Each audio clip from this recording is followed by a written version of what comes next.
आज का जो विषय है वो ये है कि कैसे हम शैतान को हरा सकते हैं। अब शैतान तो दिखता नहीं है कि नहीं? हम देखते पाচ্ছি हो क्या ना, तो हम कैसे हराएंगे कैसे उसे? तो देखिए, हम जब किसी के साथ लड़ाई कर रहे हैं या फिर किसी को हराना चाहते हैं तो हमें पहले उस व्यक्ति को जानना जरूरी है, उसके कमजोरियों को जानना जरूरी है। अगर आप उस व्यक्ति को, उसके कमजोरियों को, उसके विषय में अगर आप नहीं जानते तो आप उसे कभी भी नहीं हरा पाएंगे। इसीलिए हमें शैतान के बारे में जानना बहुत जरूरी है। देखिए, परमेश्वर ने जैसे मनुष्य को बनाया, जैसे परमेश्वर ने जीव जंतु पक्षी मछली सब कुछ को बनाया, और इसी तरह से परमेश्वर ने एक और स्पिरिचुअल बीइंग अर्थात एक आत्मिक सृष्टि, आत्मिक बीइंग को परमेश्वर ने रचना किया। ओके, और जिसे क्या कहा जाता है? एंजल्स, स्वर्गदूत। आपने सुना है स्वर्गदूतों के बारे में? तो ये जो हमें मतलब शैतान एक्चुअली एक एंजल है, वो एक स्वर्गदूत है और वो एक आत्मिक, एक स्पिरिचुअल बीइंग है। आप उसे अपने आंखों से नहीं देख सकते। क्या आप समझ पा रहे हैं? क्या हम स्वर्गदूतों को देख पाते हैं? क्या परमेश्वर को अपने इन आंखों से देख पा रहे हैं? नहीं। बाइबल क्या कहता है? परमेश्वर क्या है? वो एक आत्मा है। इसीलिए मेरे प्रियो सुनिए, परमेश्वर आत्मा है, और जैसे हम परमेश्वर को अपने फिजिकल आंख से, इस आंखों से हम जैसे परमेश्वर को देख नहीं पाते, इसी तरह से हम जितने भी स्पिरिचुअल बीइंग्स हैं, जितने भी आत्मिक सृष्टि है, हम उसे अपने इन आंखों से नहीं देख पाते। अगर परमेश्वर का कभी इच्छा हुआ तो वो क्या करते हैं? हमें कभी कभी दिखा देते हैं, लेकिन नॉर्मली ऐसा नहीं होता। तो शैतान क्या, कौन है? शैतान एक आत्मिक प्राणी है, तो उसे आप अपनी आंखों से नहीं देख सकते। ओके, दूसरा बात, ये जो टीवी में दिखाया जाता है आपको कि शैतान का एक बहुत बड़ा पूंछ होता है, आपने देखा है? इतना मोटा पूंछ, बहुत लंबा, और 2 सींग होता है, काला और लाल लाल आंख, और बड़ा बड़ा दांत होता है, भयानक दिखने में होता है। क्या आपको लगता है शैतान की सच में ऐसा दिखने में होता है? नहीं। हम लोग बाइबल से देखेंगे कि शैतान एक्चुअली कैसा होता है देखने में। तो शैतान एक आत्मिक प्राणी है, और जिस तरह से हमें सिनेमास में दिखाया जाता है, हम जैसे सिनेमा में देखते हैं, शैतान असल में वास्तविक रूप से वो ऐसा है नहीं। बाइबल हमें उसके बारे में क्या बताता है, हम उसके बारे में देखेंगे। तो शैतान को हिब्रू में या फिर इब्रानी भाषा में शैतान को कहा जाता है हेलेल। क्या कहा जाता है? हेलेल, HELEL, हेलेल। जो लैटिन ट्रांसलेशन है बाइबल का, तो उसे एक्चुअली वाल्गेट कहा जाता है। तो लैटिन ट्रांसलेशन में शैतान का नाम हो गया था वहां पे लैटिन भाषा में लूसीफर, और वहां से ही लैटिन शब्द को ही हम लोग क्या कर रहे हैं? इस्तेमाल कर रहे हैं, लूसीफर।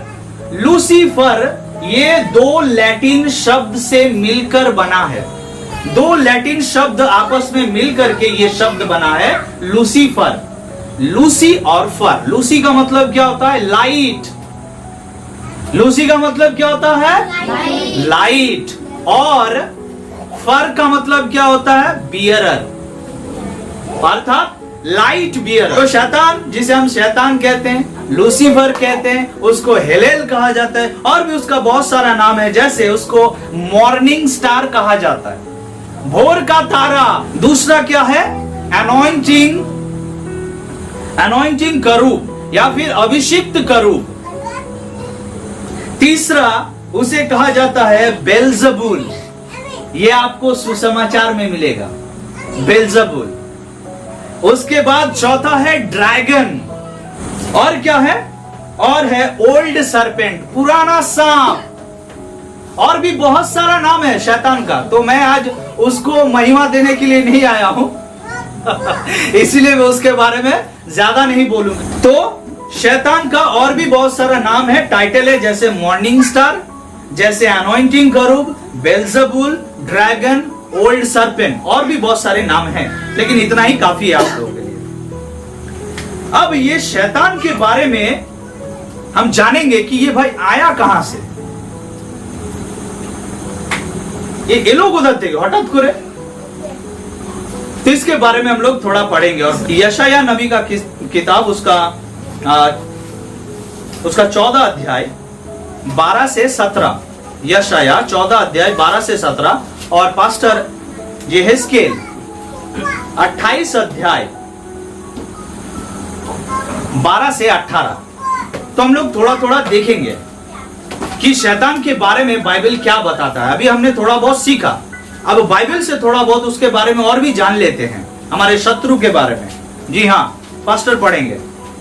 हे मनुष्य का संतान, सोर के राजा के विषय में विलाप का गीत बनाकर उससे कहे, परमेश्वर यहोवा यो कहता है, हाँ। तू तो उत्तम से भी उत्तम है। अच्छा, शैतान क्या था? वो उत्तम से भी उत्तम, शैतान उत्तम से भी उत्तम था और है। हाँ, था।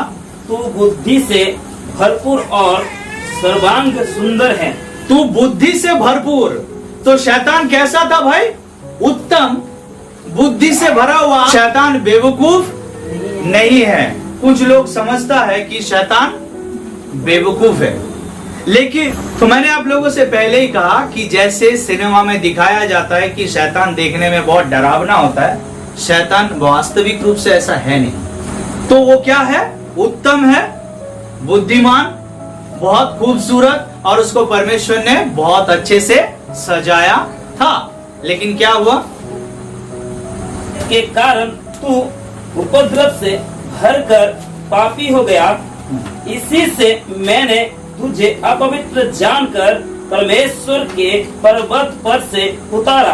अच्छा, अब क्या लिखा है कि परमेश्वर ने भाई उसको क्या किया था? फिर से एक बार रिपीट करेंगे। वो उत्तम था, बुद्धिमान था, खूबसूरत था, परमेश्वर ने उसको सजाया था। और पांचवा क्या है? वो एक अभिषिक्त करूब था। लेकिन जिस दिन इस भाई साहब के मन में क्या हो गया? अहंकार आ गया कि मैं बहुत खूबसूरत हूं और मैं क्या करूंगा? परमेश्वर का बराबरी करूंगा। तो परमेश्वर ने क्या किया? इसको उठा के हे भोर के चमकने वाले तारे, हे भोर के चमकने वाले तारे। मैंने कहा था ना, मॉर्निंग स्टार, भोर का तारा उसे कहा जाता है। अच्छा, तू कैसे आकाश से गिर पड़ा है? तू आकाश से गिर पड़ा है। आकाश का अर्थ क्या होता है? जब भी हम आकाश पढ़ते हैं, इंग्लिश में उसे हेवेंस कहा जाता है। उसका अर्थ क्या है? ठीक है, तो उसको क्या किया गया? तू कैसे आकाश से गिर पड़ा है। गिर पड़ा नहीं, उसको गिराया गया। तो ऐसा लिखा है यहाँ पे, बस हमने पढ़ा है ना। तो उसको परमेश्वर ने क्या किया? उसको आकाश से गिरा दिया। कहाँ पे? मंगल ग्रह पर, पृथ्वी में। तो उसको पृथ्वी में गिराया गया। ओके, तो हमने शैतान के बारे में जान लिया थोड़ा बहुत, वो कौन है। तो अब उसे आप कैसे हराएंगे? शैतान का नाम ऐसा ऐसा है, वो ऐसा था, वो पूरा परफेक्ट है, उसके पास बुद्धि है, ज्ञान है, वो क्या है? पूरी तरीके से उसको परमेश्वर ने बहुत खूबसूरत बनाया था, उसको परफेक्ट बनाया था, उसको परमेश्वर ने सजाया था, लेकिन उसके अहंकार के कारण उसको नीचे गिराया गया। लेकिन क्या बाइबल में ऐसा लिखा है कि परमेश्वर ने उससे उसके सारे शक्तियों को छीन लिया? नहीं लिखा, नहीं लिखा ना, नहीं लिखा ना। इसका अर्थ क्या है? जब उसको गिराया गया तो उसके साथ उसके जितने भी उसका पास जो शक्तियां था, उसके पास जितने भी शक्ति हैं, वो सब उसके, वो जो शक्तियां या फिर उसके अंदर में जो खूबियां था, वो सभी परमेश्वर ने उससे लिया नहीं। वो सब चीज को वो लेकर के नीचे वो गिरा, परमेश्वर ने उसको गिरा दिया गया। तो परमेश्वर ने उससे कुछ लिया नहीं, उसी के पास है। अब वो क्या करेगा? मालिक ने उसे उठा के पटक दिया, तो वो मालिक के साथ वफादारी करेगा या गद्दारी करेगा? ये ईर्ष्या, ये जलन, ये प्रतिशोध लेने का ये मन में मनसा जगने लगा कि मैं कैसे परमेश्वर को क्या करूंगा? परमेश्वर के विरुद्ध में काम करूंगा। तो वो बस मौका ही ढूंढ रहा था और उसे मौका मिला। किस तरह का मौका? उसने देखा कि परमेश्वर ने अपने स्वरूप में मनुष्य को बनाया है, यही तो मौका है। क्या परमेश्वर ने गाय, भैंस, बैल को अपने स्वरूप में बनाया था? क्या परमेश्वर ने पक्षियों को अपने स्वरूप में बनाया? बाइबल कहता है कि परमेश्वर ने सिर्फ और सिर्फ मनुष्य को ही अपने सदृश में, अपने प्रतिमूर्तिते আর কি করেছিল? নিজের ইমেজে বানিয়েছিলেন। अपने स्वरूप सिर्फ और सिर्फ मनुष्य को परमेश्वर ने बनाया था। इसलिए मनुष्य के साथ परमेश्वर का लगाव बहुत, इसी वजह से परमेश्वर स्वर्ग छोड़ने में मजबूर हो गया, पृथ्वी में आ गया, वो पहुंच गया था। प्रभु यीशु स्वर्ग छोड़ के पृथ्वी में आया परमेश्वर। क्यों? क्योंकि मनुष्य से उसका लगाव। और सिर्फ इतना ही नहीं, वो क्रूस पर मर भी गया। क्यों? क्योंकि वो मनुष्य को अपने स्वरूप में बनाया, उससे बहुत ज्यादा प्यार करता है। और शैतान जानता है कि अगर मैंने इसको मारा तो दर्द किसको होगा? किसको दर्द होगा? अच्छा, तो शैतान को पता था कि अगर जिसको अपने स्वरूप में बनाया है, अगर इसको मैं चोट पहुंचाऊं तो दर्द किसको होगा? परमेश्वर। और वहां से ही उसका षड्यंत्र शुरू हो गया और उसने क्या किया? मनुष्य से बदला लेने को ठान लिया। ठीक है। और उसी दिन से एक आत्मिक लड़ाई, एक आत्मिक युद्ध शुरू हो गया था। उसी दिन से, जिस दिन मनुष्य को बनाया गया।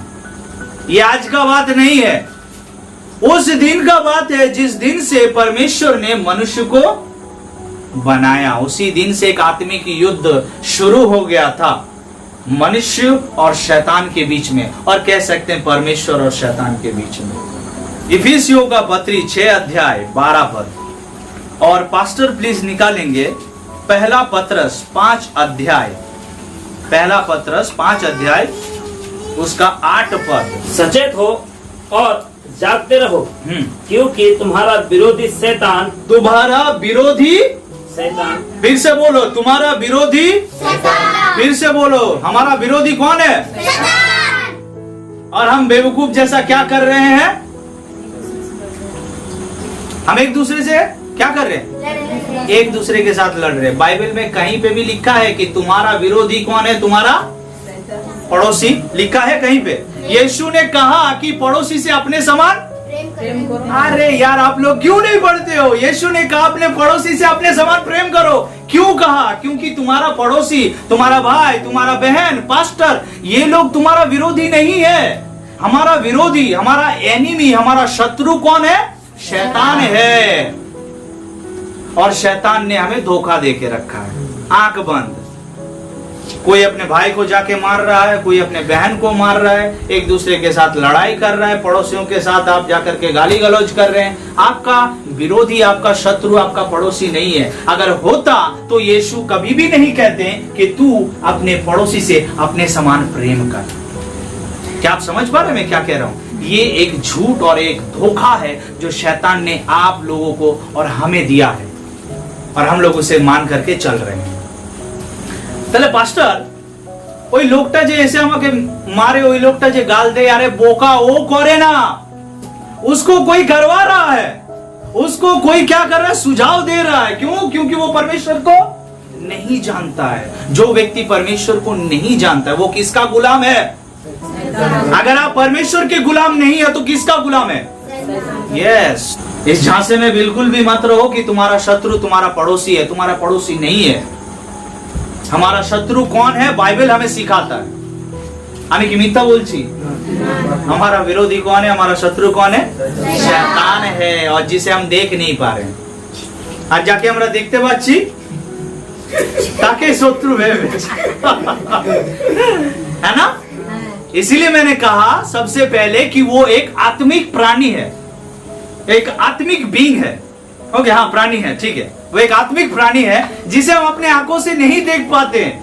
इसका मतलब ये नहीं है कि वो नहीं है, वो ही सब कुछ कर रहा है पीछे से। मेरे प्रियो, ध्यान दीजिए, है ना, वही आपका और हमारा सबसे बड़ा शत्रु है और जंग उसी ने पहले शुरू किया था। तो हमारा बैरी, हमारा शत्रु है शैतान। अब आइए हम लोग इस वचन में जाते हैं, इफिसियों की पत्री 6 अध्याय का 12 पद। अब इस वचन को समझते हैं।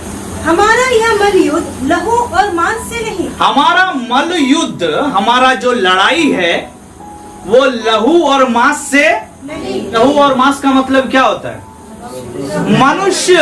मैंने पहले भी कहा आप लोगों से कि हमारा लड़ाई किसी भी मनुष्य के साथ नहीं है, परंतु प्रधानों से और अधिकारियों से और इस संसार के अंधकार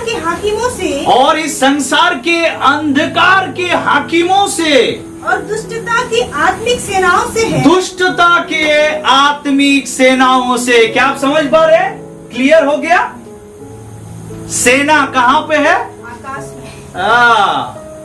और वो कौन है? दुष्टता की आत्मिक सेना। शत्रु पूरा सेना लेकर के खड़ा है उधर। तो दुष्टता की आत्मिक सेना के साथ हमारा लड़ाई है और उस सेना का प्रधान कौन है? लूसीफर। ये भाई साहब है और उन लोगों के साथ ही हमारा लड़ाई चल रहा है। जब शैतान ने बगावत किया तो उसके साथ ऐसे बहुत से स्वर्गदूतों ने भी क्या किया था? परमेश्वर के खिलाफ बगावत किया था। तो उन्हें भी क्या किया गया? नीचे फेंक दिया गया। तो प्रधानों से, दुष्टता के हाकिमों से और जो आत्मिक सेना है उनके साथ हमारा लड़ाई है। हमारा बैरी कौन है? आत्मिक सेना, जो आंख से दिखता नहीं है। हमारा शत्रु कौन है? शैतान, जो कि आंख से दिखता नहीं, वो एक आत्मिक प्राणी और उसके साथ हमारा लड़ाई है। तो ये लड़ाई किस तरह का लड़ाई है? शारीरिक या आत्मिक? किस तरह का? आत्मिक लड़ाई है। तो आत्मिक लड़ाई किस तरह से लड़ा जाता है? आत्मिक लड़ाई आत्मिक रीति से। ये एक आत्मिक लड़ाई है और आप इसे अपना हाथ पैर चला के नहीं लड़ा सकते, आप इसको नहीं जीत सकते। ये आत्मिक युद्ध है और इसे जीतने के लिए आपको क्या करना होगा?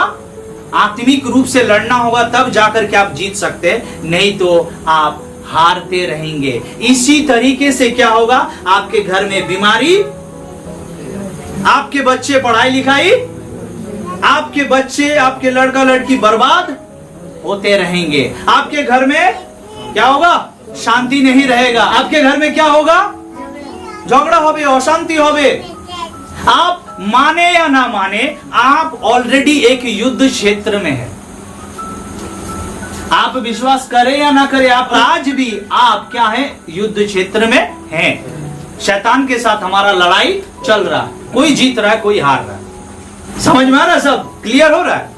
तो अब शैतान को हराएंगे कैसे? दो बस रास्ता मैं बताऊंगा। हमने अपने दुष्ट के बारे में, हमारे एनिमी, हमारे शत्रु के बारे में हमने समझा। हमने समझा कि किस तरह से हम एक आत्मिक युद्ध में हैं। हम किस तरह से एक आत्मिक लड़ाई लड़ रहे हैं शैतान के साथ और उसके सेनाओं के साथ, अंधकार के ताकतों के साथ हमारा लड़ाई चल रहा है। और हम अपने पड़ोसियों से ना लड़ाई करें, क्योंकि हमें पड़ोसियों से प्रेम करना है, हमें शैतान के साथ लड़ना है। ये एक आत्मिक लड़ाई है और हमें उसे हराना होगा।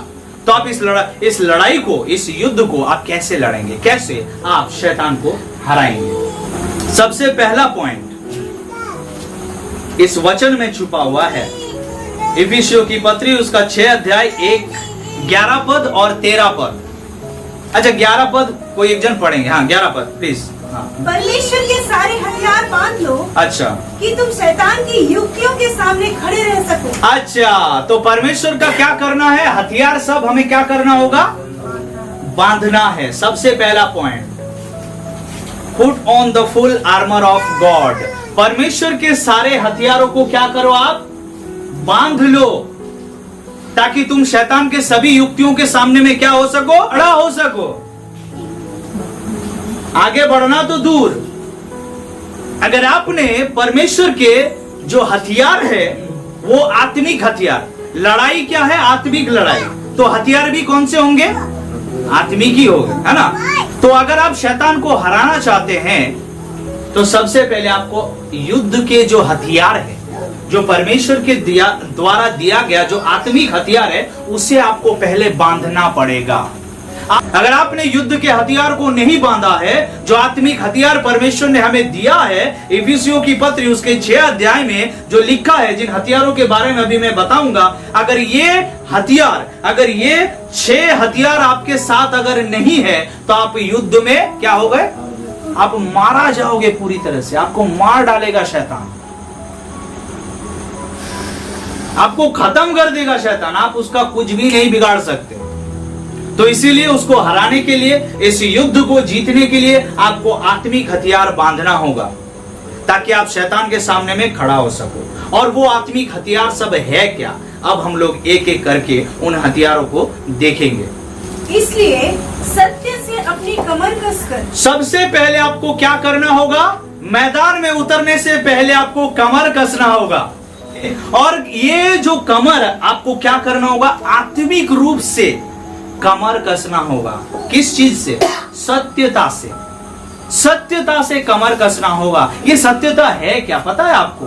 वचन कहता है, यीशु ने कहा कि मैं ही सत्य हूं।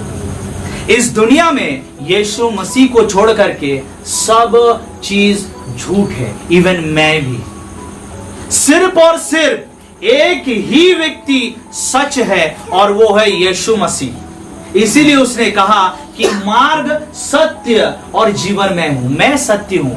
उसको छोड़ करके और कुछ भी यहां पे सत्य नहीं है। हम लोग बात बात में कहते हैं एटा सत्य नय, हम सत्य बोलছি, तुम सत्य बोलছো ना।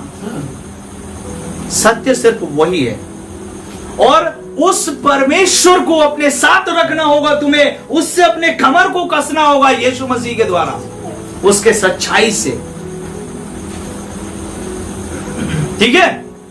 उसके बाद सबसे पहला सच्चाई से यीशु मसीह के साथ अपना कमर कसना होगा आपको। हाँ, और धार्मिकता की झिलम पहनकर, धार्मिकता का झिलम पहनना है आपको। धार्मिकता का झिलम अर्थात इंग्लिश में से कहा जाता है ब्रेस्ट प्लेट। यहाँ पे आपने शायद देखा होगा, आप लोग शायद सिनेमा में देखते होंगे कि योद्धा क्या करते हैं, यहाँ पे प्लेट पहनते हैं, उसे झिलम कहा जाता है। तो जब शत्रु क्या करता है, उसे अटैक करता है, तो क्या होता है? ये उसको प्रोटेक्ट करता है ना। हम देखते होंगे आज के जमाने में बुलेट प्रूफ जैकेट लोग पहनते हैं, तो बुलेट भी क्या करते हैं, उस जैकेट को आर पार नहीं होता है। तो ये kind of bullet proof jacket की तरह ही है। तो धार्मिकता का क्या लेना है आपको? धार्मिकता का झिलम पहनना है। जितने भी लोग धार्मिकता के बाहर पैर रख करके चल रहे हैं, वचन कहता है कि परमेश्वर के दृष्टि में नूहा सिर्फ क्या था? धर्मी था। अब किस बात से वो धर्मी ठहरा, आप लोग तो भली भांति जानते हैं। आपके जीवन में पाप से भरा हुआ है। अगर आप अभी भी अगर आप लड़ाई करने के लिए आए हैं क्या, अपने साथ अपने सभी गंदे स्वभावों को लेकर के, अपने गंदे चरित्रों को लेकर के, तो अब आप इन चीजों को लेकर के परमेश्वर और शैतान का सामना आप नहीं कर सकते, क्योंकि आपको धर्मी होना पड़ेगा मेरे प्रियो। और कोई भी मनुष्य अपने द्वारा धर्मी नहीं हो सकता। यीशु मसीह के धार्मिकता के द्वारा ही हमें धर्मी कहा जाता है। तो जब आप सबसे पहले यीशु मसीह के साथ अपने कमर को कसते हैं, तो यीशु मसीह आपको क्या करेगा? वो धर्मी बनाएगा, वो आपको धर्मी बनाएगा। तो धार्मिकता का आपको झिलम पहनना है। नंबर 3, तीसरा, और पाँव में मेल के सुसमाचार की तैयारी के जूते पहनकर। जूता पहनना है आपको, और वो जूता किस चीज का होगा? सुसमाचार का। सुसमाचार है क्या भाई? प्रभु यीशु मसीह जो मनुष्य से प्यार करते हैं, परमेश्वर जो कि मनुष्य से प्रेम करते हैं, मनुष्य पापी है और परमेश्वर पृथ्वी में आया, वो मनुष्य के लिए क्या किया? उसने दुख भोग किया, वो क्रूस पर मरा, उसको गाड़ा गया, वो तीसरे दिन फिर से जी उठे, और वो फिर अपने लोगों को लेने के लिए वापस आ रहे हैं। यही है सुसमाचार। अगर आपके पास सुसमाचार नहीं है तो आप कुछ नहीं कर सकते शैतान का। सुसमाचार कहां पे दिया, कहां पे है सुसमाचार? सुसमाचार कहां पे है? यही तो है सुसमाचार, है ना? है तो आपने कमर कस लिया यीशु मसीह के साथ। यीशु मसीह के धार्मिकता को अपने जीवन में क्या करना है? आपको ओढ़ना है, आपको पहनना है वो झिलम धार्मिकता का। किसका? यीशु मसीह का। सद्दुकी और फरीसी वाला धार्मिकता नहीं, यीशु मसीह का धार्मिकता। उसके बाद आपके पैरों में जूता चाहिए, और वो जूता किसका होगा? सुसमाचार का। मेरा सुसमाचार नहीं।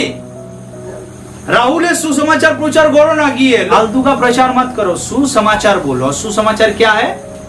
यीशु मसीह के बारे में जब आप प्रचार करते हो वही सुसमाचार है। उसको छोड़ करके सब कुछ कुसमाचार है। ओके, अब चौथा, 4 नंबर, और इन सब के साथ विश्वास की ढाल लेकर। विश्वास का ढाल लेना है अभी हमें। आपने देखा होगा कि लड़ाई करते करते क्या करता है लोग? जो लड़ाई करता है योद्धा, उसके हाथ में क्या होता है? ढाल होता है एक हाथ में। क्यों? क्योंकि जब सामने से कोई व्यक्ति उसे वार करता है, उसको मारने का कोशिश करता है, तो वो उस ढाल से क्या करता है? उसको रोकता है। उसके वार को वो क्या करता है? रोकता है। शैतान को आप तभी रोक सकते हैं जब आपके पास विश्वास है।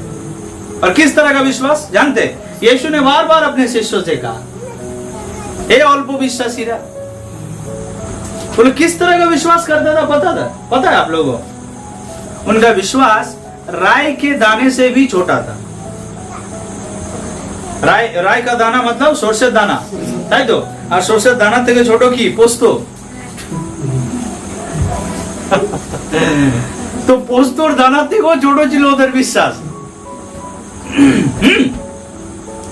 इस तरह का विश्वास नहीं। यीशु कहता है कि अगर तेरे अंदर में राई के दाने के समान अगर विश्वास है तो तू क्या करेगा? इस पहाड़ को क्या करेगा? अगर उखड़ के इसको समुद्र में गिरने के लिए कहे तो ऐसा ही होगा। यीशु ने ऐसा नहीं कहा कि तुम्हारे अंदर में राई के दाने के समान ही विश्वास होना चाहिए, लेकिन यीशु ने जस्ट एक मिनिमम कहा है कि भाई साहब आपके अंदर में विश्वास मिनिमम इतना तो होना चाहिए। आप उससे भी ज्यादा बढ़ सकते हो, लेकिन इतना तो मिनिमम होना चाहिए आपके अंदर। हमारे अंदर में कितना विश्वास है? घबराहट लगता है जब भी कुछ आपको प्रॉब्लम आता है, आप घबरा जाते हैं। जब भी कुछ आपको समस्या आता है, आप घबराते हैं। क्यों? क्योंकि आपके अंदर में विश्वास नहीं है। आप लड़ नहीं पाते हो, आपको डर लगता है। तो आपको वो विश्वास होना चाहिए जिस विश्वास का उदाहरण यीशु मसीह खुद देते हैं। जिस विश्वास के बारे में यीशु मसीह ने खुद कहा है, वो विश्वास आपके अंदर में होना चाहिए। और उस विश्वास का क्या होगा आपके पास? ढाल। क्योंकि यही आपको आपके शत्रु से रक्षा करेगा। ये आपके आत्मिक युद्ध में आपको मदद करेगा, आपको बचाने के लिए शैतान के हर एक वार से। अगर आपके पास विश्वास नहीं है तो आप क्या करेंगे? 1 महीना 1 साल यीशु मसीह के साथ चलेंगे और उसके बाद टाटा गुड बाय। ऐसे बहुत से भाई बहन विश्वास करते तो हैं और बहुत अच्छा लगता है उन्हें, और क्या होता है? जब भी बाधा आते हैं, जब भी समस्याएं आते हैं, जब भी शैतान उन्हें अटैक करता है, तो क्या करता है? ये लोग छोड़ करके भाग जाते हैं। क्योंकि इनके पास विश्वास का ढाल नहीं है। और ये क्या किया? ये व्यक्ति आत्मिक युद्ध में क्या किया? ये हार गया, क्योंकि इसके पास ढाल भी नहीं है अपने आप को बचाने के लिए। जब भी आपके ऊपर में कुछ विपत्ति आता है तो आप अपने आप को तभी बचा सकते हैं जब आपके पास क्या है? ढाल। और उद्धार का टोप। और उद्धार का टोप। उद्धार का मतलब क्या है? मुक्ति, मोक्षा। उद्धार का क्या चाहिए? टोप चाहिए। टोप क्या करता है? हेलमेट क्या करता है? आपके सिर को बचाता है। सबसे मेन जगह, यहां पे 1-2 घाव लगने से भी आप बचने का थोड़ा चांसेस है। यहां पे लग गया तो काम से गए आप। तो इसको बचाने के लिए सिर को नहीं, ठीक है? आत्मिक लड़ाई में आपको जो चौथा जो चीज चाहिए वो क्या है? सॉरी, 5वां, हेलमेट ऑफ सल्वेशन, है ना? उद्धार का टोप आपको चाहिए। अगर कोई व्यक्ति उद्धार प्राप्त नहीं है, अगर उद्धार का मतलब क्या है कि कुछ देर पहले ही मैं प्रचार कर रहा था ज़क्केयस के बारे में। जक्केस ने यीशु मसीह को सबसे पहले ढूंढा, जो कि एक चुंगी लेने वाला व्यक्ति था, लेकिन उसने सबसे पहले यीशु मसीह को ढूंढना शुरू किया। उसने यीशु मसीह को ढूंढा, उसने यीशु मसीह को खोजा। उसके बाद यीशु को उसने अपने घर में बुलाया। उस यीशु मसीह के पास खड़ा होकर के उसने अपने सारे पाप और गुनाहों का क्षमा मांगा, और उसके बाद उसने यीशु को अपने उद्धारकर्ता, अपना प्रभु ग्रहण कर लिया। तब उसको उद्धार मिला। अगर आप में से किसी ने भी यीशु मसीह को नहीं खोजा है, यीशु को अपने जीवन में अगर नहीं बुलाया, यीशु के सामने में आकर के अपने सभी पाप और गुनाहों का क्षमा नहीं मांगा है, तो आपको अभी तक उद्धार नहीं मिला है मेरे प्रियो। समझ रहे हैं आप? आपको उद्धार पाना बहुत जरूरी है।